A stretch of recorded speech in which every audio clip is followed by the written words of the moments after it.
ಪಾಚು, ಆ ಎತ್ತಿನ ಗಾಡಿ ಸ್ವಲ್ಪ ಸಮಯ ನಾನು ಓಡಿಸ್ಲಾ? ಬೇಡ, ಇದನ್ನು ನಾನೇ ಓಡಿಸ್ತೇನೆ. ಚಿನ್ನು, ನೀನ್ ನೆಲ್ಲಿಕಾಯಿ ಮರ ನೋಡಿದ್ಯಾ? ನೆಲ್ಲಿಕಾಯಿ ನೋಡಿದೀನಿ, ಆದ್ರೆ ನೆಲ್ಲಿಕಾಯಿ ಮರ ನೋಡ್ಲಿಲ್ಲ. ಇದುವೇ ನೆಲ್ಲಿ ಮರ.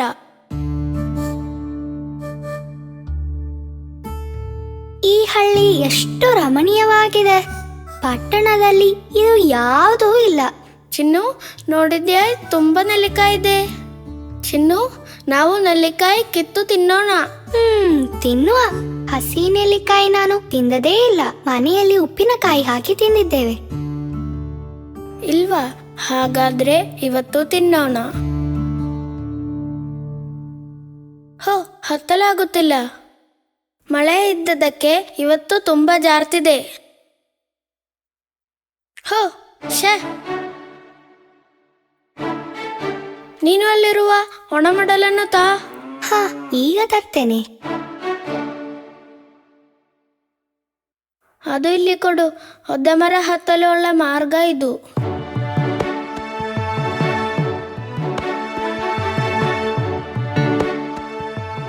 ಪಾಚು, ಜಾಗ್ರತೆ, ಕೆಳಗೆ ಬೀಳದೆ ನೋಡ್ಕೋ. ಹಾಯ್, ನೆಲ್ಲಿಕಾಯಿ ಮಳೆ ಸುರಿಯುತ್ತಿದೆ. ಚಿನ್ನು, ಆ ನೆಲ್ಲಿಕಾಯಿ ಎಲ್ಲ ತೆಗೆದುಡು. ಸಾಕು ಪಾಚು, ಇಳಿದು ಬಾ. ಇನ್ನು ನಮ್ಗೆ ನಾಳೆ ತೆಗೆಯುವ. ಚಿನ್ನು, ನೀನು ಯಾಕೆ ನೆಲ್ಲಿಕಾಯಿ ತಿಂತಿಲ್ಲ? ತಿಂದು ನೋಡು. ಎಂತಹ ಕಹಿ, ಇದಕ್ಕೆ ರುಚಿಯೇ ಇಲ್ಲ. ಬೇರೆ ತೆಗಿತೇನೆ. ಚಿನ್ನು, ಹಸಿ ನೆಲ್ಲಿಕಾಯಿ ಮೊದಲ ಬಾರಿ ತಿನ್ನುವುದಕ್ಕೇನೆ. ಇದೂ ಕಹಿನೇ. ನೀವೆಲ್ಲ ಹೇಗ್ ತಿಂತೀರಪ್ಪ ಇದನ್ನ? ಪೇರಳೆ ಹಣ್ಣು ತಿನ್ನುವಾಗೆ ತಿಂತೇವೆ. ಸ್ವಲ್ಪ ತೆಗ್ದಿಟ್ಕೋ, ಅಜ್ಜಿಗೆ ಕೊಡೋಣ. ನೆಲ್ಲಿಕಾಯಿ ತಿಂದು ಸ್ವಲ್ಪ ಹೊತ್ತಿನ ನಂತರ ನೀರು ಕುಡಿಯಬೇಕು. ಆಗನೇ ಅದರ ರುಚಿ. ಏನು ರುಚಿ? ನೀರು ಕುಡಿದು ನೋಡು, ಆಗ ಗೊತ್ತಾಗುತ್ತೆ. ಏನು? ಹೋ, ಗಿಳಿಗೆ ಕೂಡ ಅರ್ಥವಾಯಿತು. ನಾವು ಬಾವಿಗೆ ಹೋಗೋಣ. ಅದೇನದು ಪಾಚು? ಇದುವೇ ಭತ್ತ ಕೊಠಡಿ. ಹಸುವೆ ಮಾಡಿದ ನಂತರ ಇಲ್ಲಿ ಇಡುತ್ತಾರೆ. ಅಜ್ಜಿಯ ಸೀತಾ ಹಸುವಿಗೆ ಇದು ತುಂಬಾ ಇಷ್ಟ.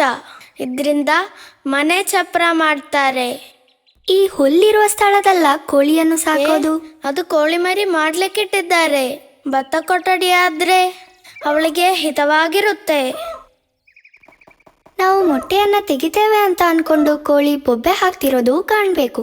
ಕೋಳಿ ಅಮ್ಮ, ನಾವು ನಿನ್ನ ಮೊಟ್ಟೆಗಳನ್ನು ತೆಗೆಯೋದಿಲ್ಲ, ಆಯ್ತಾ? ಈ ಬಾವಿಯಿಂದನೇ ಎಲ್ಲರೂ ನೀರು ತುಂಬಿಸ್ತಾರೆ.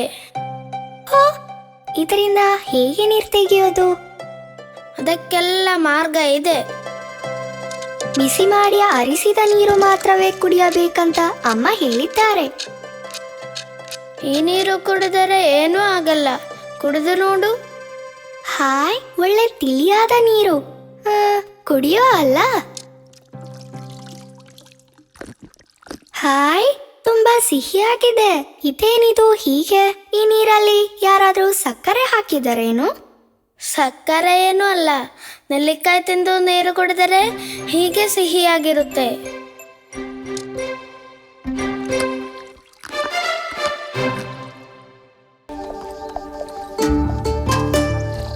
ದಿನವೂ ಈ ದಾರಿಯಲ್ಲೇ ಹೋಗೋದು. ಆದ್ರೂ ಕಾಡಂದ್ರೆ ಸ್ವಲ್ಪ ಭಯನೇ.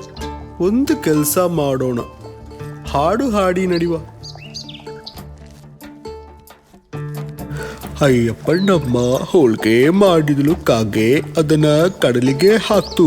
ಕಡಲ ಮಕ್ಕಳು ಮುಳುಗಿ ತೆಗ್ದ್ರು, ಸಾಗರದ ಮಕ್ಕಳು ನಿಂತಲ್ಲೇ ತೆಗ್ದ್ರು.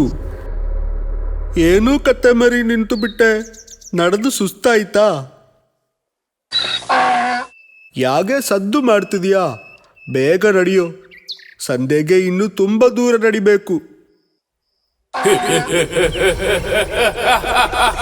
ನೀವು ಎಲ್ಲಿಗೂ ಹೋಗಲ್ಲ, ಅಲ್ಲಿ ನಿಲ್ಲಿ.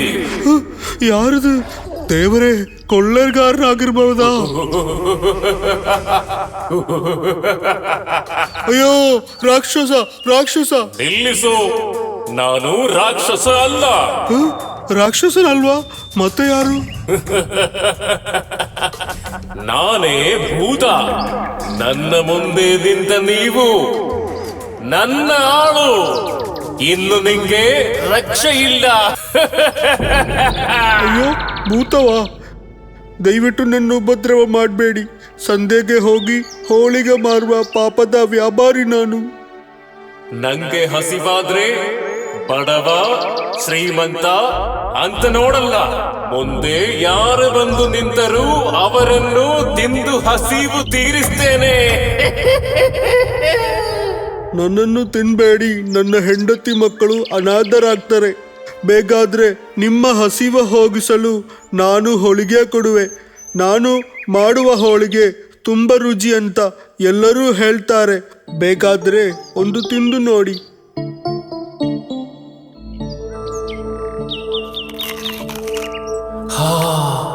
ಒಳ್ಳೆ ರುಚಿ. ಇದರ ಹಾಗೆ ಹೋಳಿಗೆ ನಾನು ಯಾವತ್ತೂ ತಿಂದಿಲ್ಲ. ಈ ಹೋಳಿಗೆಯೆಲ್ಲ ನಂಗೆ ಬೇಕು. ಅಯ್ಯೋ ಭೂತವೇ, ಇದು ನಾನು ಸಂತೆಯಲ್ಲಿ ಮಾರಲು ಕೊಂಡೊಯ್ತಿದ್ದೇನೆ. ಇದು ಮಾರಿ ಸಿಕ್ಕುವ ಹಣ ತಿಂತಲೇ ನಾನು ಜೀವಿಸೋದು. ಹಾಗಾದ್ರೆ ನನ್ನ ಹಸಿವು ತೀರಿಸಲು ಈ ಕತ್ತೆಯನ್ನು ತಿಂತೇನೆ. ಅಯ್ಯೋ ಬೇಡ, ನನ್ನ ಕತ್ತೆಯನ್ನು ತಿನ್ಬೇಡಿ. ಹಾಗಾದ್ರೆ ಕತ್ತೆಯ ಬದಲು ನಿನ್ನನ್ನು ತಿಂತೇನೆ. ನನ್ನನ್ನ? ಹಾ, ನಿನ್ನನ್ನೇ. ನಂಗೆ ಹಸಿವು ತಡೆಯಲು ಆಗುತ್ತಿಲ್ಲ, ಮಾತನಾಡಲು ಸಮಯವೂ ಇಲ್ಲ. ನಾನು ನಿನ್ನನ್ನು ತಿನ್ನುತ್ತೇನೆ. ರಕ್ಷಿಸಲು ಏನಾದ್ರೂ ಉಪಾಯ ಮಾಡಬೇಕು. ಇಲ್ಲದಿದ್ರೆ ಇದು ನನ್ನ ಸುಮ್ಮನೆ ಬಿಡುವುದಿಲ್ಲ. ಏನಾದ್ರೂ ಸೂತ್ರ ಒಪ್ಪಿಸ್ಬೇಕು. ಏನೋ ಆಲೋಚಿಸುತ್ತಿದ್ದಿ? ಅಲ್ಲ, ನಾನು ಆಲೋಚಿಸ್ತಿದೆ. ಭೂತಗಳಿಗೆ ದೊಡ್ಡ ಮಾಂತ್ರಿಕ ಶಕ್ತಿ ಇದೆ ಅಂತ ಕೇಳಿದೆ. ಆದ್ರೆ ನಿನ್ನನ್ನು ನೋಡಿದ್ರೆ ಹಾಗೆ ಕಾಣುವುದಿಲ್ವಲ್ಲ. ಹಾಗಾದ್ರೆ ನನ್ನನ್ನು ನೋಡಿದ್ರೆ ನಿಂಗೆ ಏನು ಅನಿಸುತ್ತಿದೆ? ಹಸಿವೆ ನಿಂತ ಅಲೈದಾಡುವ ಪಾಪದ ಭೂತ ಅಂತ. ಮಂತ್ರವೋ ತಂತ್ರವೋ ಏನೂ ಗೊತ್ತಿಲ್ಲದವ. ನಿಲ್ಲಿಸು. ನೀನು ನನ್ನ ಕುರಿತು ಏನು ಅನ್ಕೊಂಡಿದ್ದಿ? ಮಾಂತ್ರಿಕ ಶಕ್ತಿಗಳು ಇಲ್ಲವೆಂದು ಅನಿಸಿದ್ಯಾ? ಇದೋ ಇಲ್ಲಿ ನೋಡು.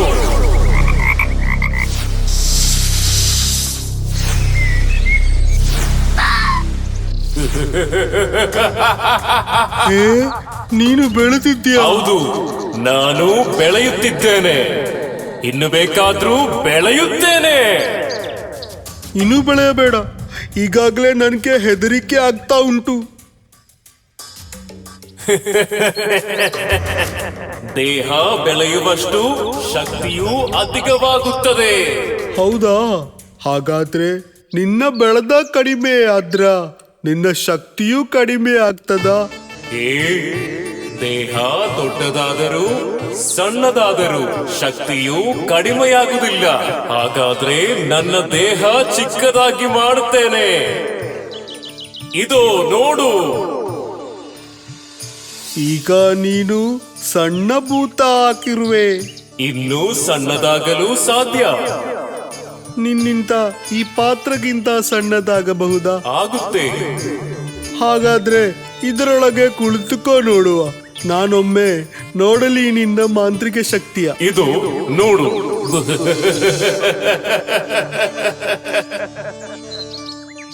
ಅಪಾರವಾದ ಮಾಂತ್ರಿಕ ಶಕ್ತಿಯೇ ನಿನ್ನದು.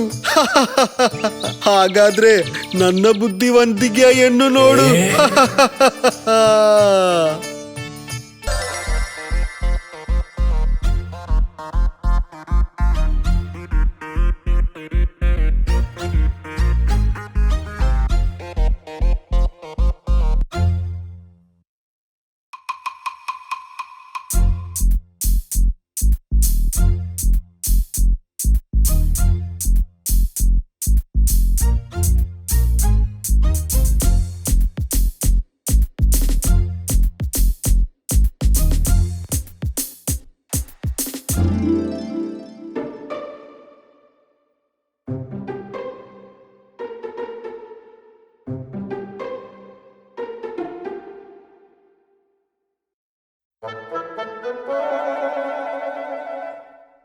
ಗುರುವೇ, ಇವತ್ತು ನಾನು ಆಪಲ್ ತಿಂತಿರೋದು, ಅದಕ್ಕೆ ಗುರುವೇ ಈ ಹಣ್ಣನ್ನು ನೀವು ತಗೊಳ್ಳಿ.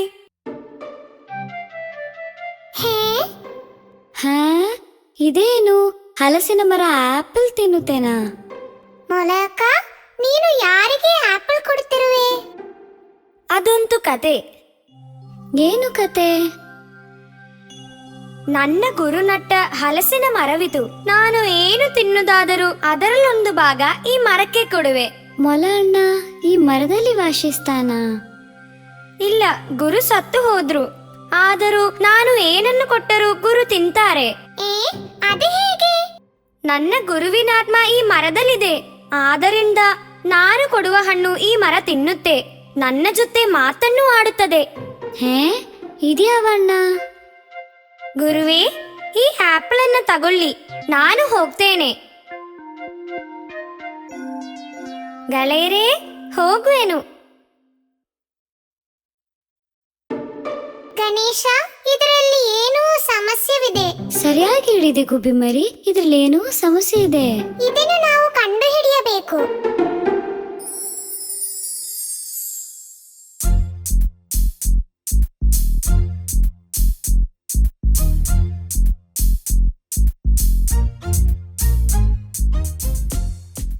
ಗುರುವೇ, ಇವತ್ತು ನಾನು ಕಲ್ಲಂಗಡಿ ಹಣ್ಣು ತಿಂತಿರೋದು. ತಗೊಳ್ಳಿ ನಿಮ್ಮ ಭಾಗ.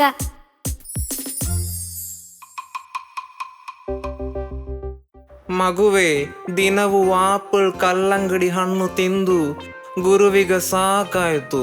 ಹಳ್ಳಿಗೆ ಹೋದ್ರೆ ಒಳ್ಳ ಬಾಳೆ ಹಣ್ಣು ಸಿಗುತ್ತದೆ. ನಾಳೆ ನೀನು ಬರುವಾಗ ಸ್ವಲ್ಪ ಬಾಳೆ ಹಣ್ಣು ತರಬೇಕು, ಆಯ್ತಾ? ಆಯಿತು ಗುರುವೇ, ನಾಳೆನೇ ಬಾಳೆಹಣ್ಣು ತರುತ್ತೇನೆ. ಆಯ್ತು, ನೀನು ಬೇಗ ಹೋಗು. ನಾಳೆ ಬರುವಾಗ ಬಾಳೆಹಣ್ಣಿನೊಂದಿಗೆ ಬಾ.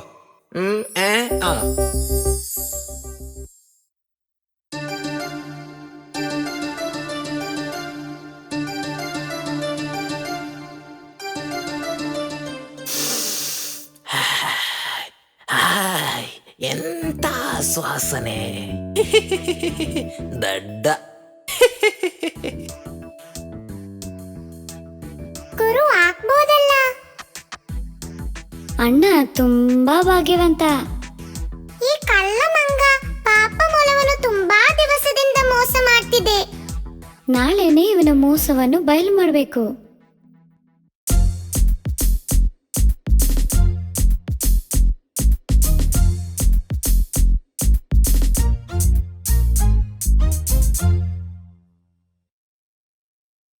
ಮೊಲಕ, ಇವತ್ತು ನೀನು ಗುರುವಿಗೆ ಬಾಳೆಹಣ್ಣ ಕೊಡೋದು? ಹೌದು, ಗುರುವಿಗೆ ಬಾಳೆಹಣ್ಣಂದ್ರೆ ತುಂಬಾ ಇಷ್ಟ. ನನ್ನನ್ನು ತರೋಕೆ ಹೇಳಿದ್ದಾರೆ. ನಮ್ಗೆ ಅಣ್ಣನಿಗೆ ಮೊದಲು ಜೇನ್ ಕೊಟ್ರೆ? ಅದೇ ಒಳ್ಳೆಯ ರುಚಿಯ ಜೇನು. ಜೇನ? ಆಗ್ಬಹುದು. ಅದಕ್ಕೀಗ ಜೇನು ಎಲ್ಲಿಂದ ಸಿಗುತ್ತೆ? ನೀನು ಹೆದರಬೇಡ, ಜೇನು ನಾವು ತರುತ್ತೇವೆ. ಗಣೇಶ,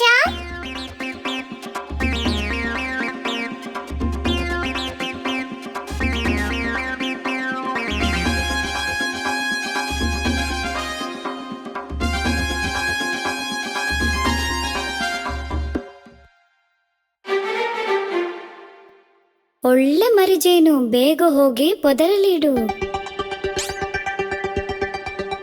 ತಗೊಳ್ಳಿ ಗುರುವೇ ಜೇನು.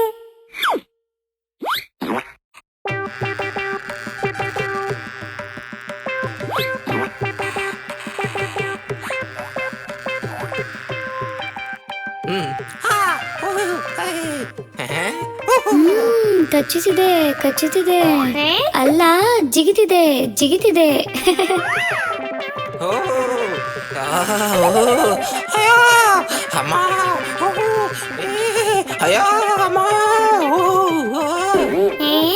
ಮೊಲಕರು ಯಾವಾಗ ಮಂಗಾದ್ರು? ಮೊಲಕ, ಇಷ್ಟು ದಿವಸದಿಂದ ಮಂಗ ನಿನ್ನನ್ನು ಮೋಸ ಮಾಡುತ್ತಿತ್ತು.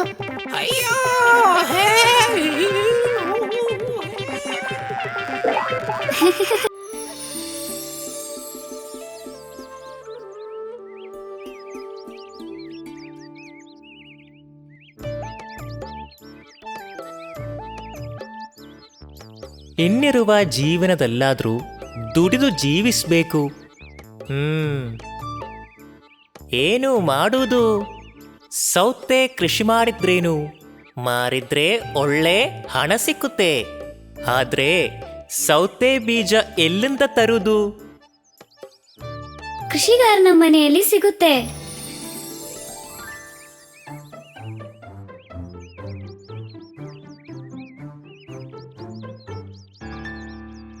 ಒಳ್ಳೆ ಸೌತೆ ಬೀಜ ಕೃಷಿಗಾರನ ಮನೆಯಲ್ಲಿ ಸಿಗುತ್ತೆ. ಸಿಗ್ತದೆ, ಆದ್ರೆ ನಾನ್ ಹೋದ್ರೆ ಕೊಡಲ್ಲ.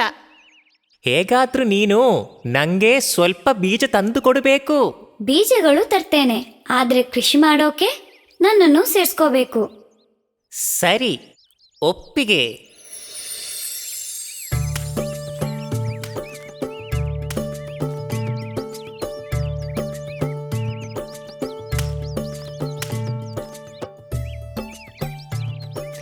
ಸಿಕ್ಕಿತೇನೋ?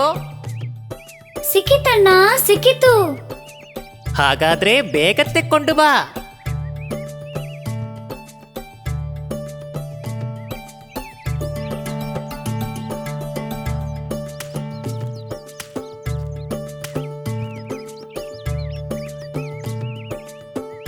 ನಾಳೆಯಿಂದ ಎಲ್ಲ ದಿವಸವೂ ಸರಿಯಾಗಿ ನೀರು ಹಾಕ್ಬೇಕು. ಅಯ್ಯೋ, ನನ್ನ ಕಾಲು ಹೋಯ್ತು. ಕಾಲಿಗೆ ಮುಳ್ಳು ಚುಚ್ಚಿತ್ತಲ್ಲ. ಅಯ್ಯೋ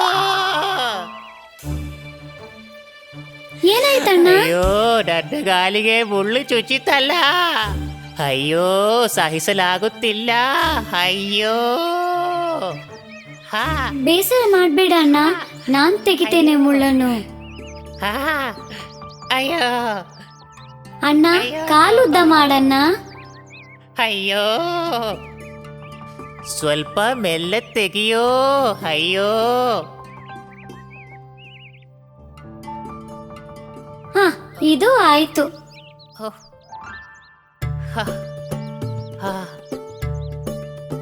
ಅಣ್ಣ, ನೀವೊಂದು ಕೆಲಸ ಮಾಡಿ, ಆ ಬಂಡೆ ಹತ್ರ ಹೋಗಿ ಕುತ್ಕೊಳ್ಳಿ. ಎಲ್ಲ ಕೆಲಸ ನಾನ್ ಮಾಡ್ಕೊಳ್ತೇನೆ.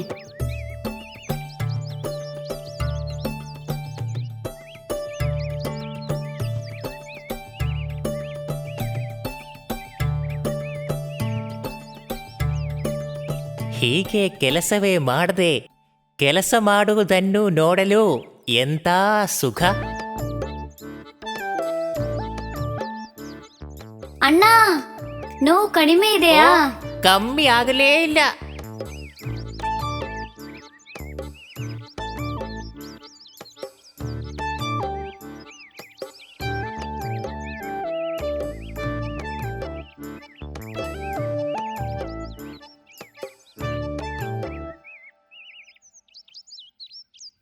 ಅಣ್ಣ, ಕೆಲಸ ಎಲ್ಲ ಮುಗೀತು. ನಾಳೆಯಿಂದ ನೀರ್ ಹಾಕಿದ್ರೆ ಸಾಕು. ಹಾಕೋಣ ಹಾಕೋಣ. ಉದ್ದ ಸೊಂಡಿಲಾನೆ ದೊಡ್ಡ ದಂಧನಾನೆ.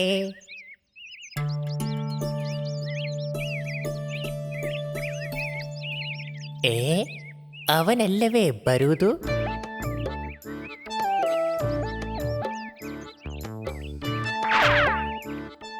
ಅಯ್ಯೋ, ಆಗ್ತಿಲ್ಲವಲ್ಲ. ಹಾ, ಅಯ್ಯೋ. ಅಣ್ಣ, ಸೌತೆಗೆ ನೀರ್ ಹಾಕ್ಬೇಕಲ್ವಾ? ಅಯ್ಯೋ, ನಂಗೆ ಆಗ್ತಿಲ್ಲವಲ್ಲ. ಅಣ್ಣ, ವಿಶ್ರಮಿಸಿ ನೀವು, ನಾನ್ ನೀರ್ ಹಾಕ್ತೇನೆ. ಸೌತೆಗೆ ನೀರು ಹಾಕಲು ನಂಗೆ ಆಗ್ತಿಲ್ಲವಲ್ಲ. ಪೆತ್ತ. ಸೌತೆ ಆಗುವ ತನಕ ಹೀಗೆ ನಟಿಸಿದ್ರೆ ಕೃಷಿ ಕೆಲಸವೆಲ್ಲ ಅವನೇ ನೋಡ್ಕೋತಾರೆ. ಏನಂದು ಪೆತ್ತ.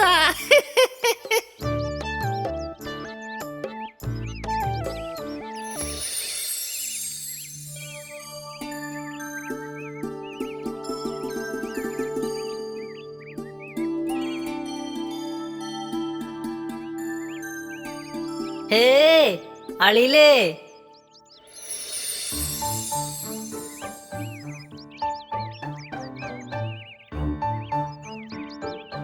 ಏನು ಮಂಗಣ್ಣ?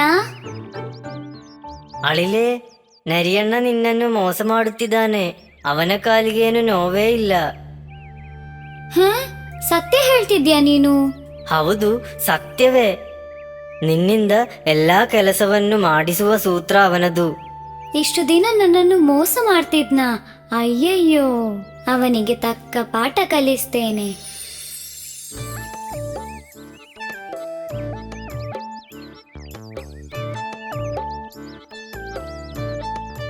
ಅಣ್ಣ, ಕಾಲಿನ ನೋವು ಕಡಿಮೆ ಆಗಿದೆಯಾ? ಹೋ, ಕಮ್ಮಿ ಆಗಲೇ ಇಲ್ಲ.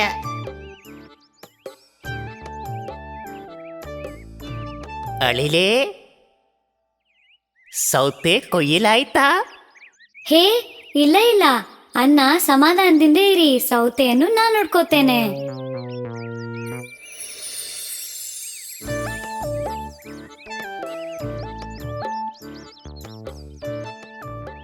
ಸೌತೆಗಳೆಲ್ಲ ಕೊಯ್ಯಲಾಗಿರುತ್ತೆ. ಅಳಿಲು ಬರುವ ಮುನ್ನ ಸೌತೆಗಳು ಮಾರಿ ಹಣ ಮಾಡಬೇಕು. ನರಿಯಣ್ಣ, ಎಲ್ಲಿಗೆ? ಸೌತೆಗಳನ್ನೆಲ್ಲ ಅಳಿಲು ಕೊಂಡು ಹೋದ. ಅಣ್ಣ ಅಳಿಲನ್ನು ಮೋಸ ಮಾಡಿದೆ, ಅಳಿಲು ಅಣ್ಣನನ್ನು ಮೋಸ ಮಾಡಿತು. ಹಿ ಹಿ ಹಿ ಹಿ ಹಿ ಹಿ.